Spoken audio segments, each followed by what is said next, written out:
Ukipata nafasi ya kumshauri mwenyekiti wa Chadema kwa maana ya Tundu Lissu, chochote kile unachotaka kumshauri kuelekea uchaguzi mkuu mwezi wa 10 tarehe 25, unatamani umshauri nini?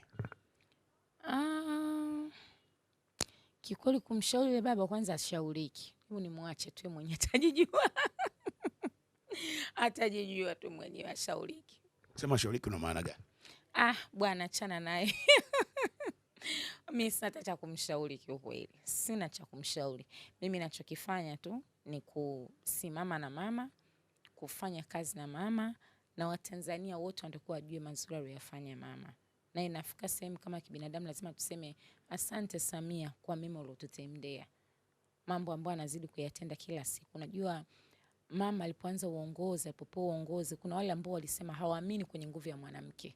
Lakini kupitia mama leo hii wanawake tumekuwa mashujaa. Tunaamini kwamba chochote kinaweza kikatokea kwa mwanamke endapo ukiwa na maamuzi, ukijiamini unaweza kuwa yoyote yule. So ni kioo chetu kwa sisi wanawake, na ndio maana unaona sasa hivi wanawake wanapambana kwa hali najua. Unaona hata vile kazi ambazo unaona mwanamke hawezi kufanya, sasa hivi mwanamke anafanya. Akimwangalia tu pale rais wetu ni mwanamke na anafanya makubwa, mabadiliko makubwa kayaonyesha ndani ya muda mfupi. Mtu anasema no way out. Sitaki ukata tamaa. Acha niendelee kupambana.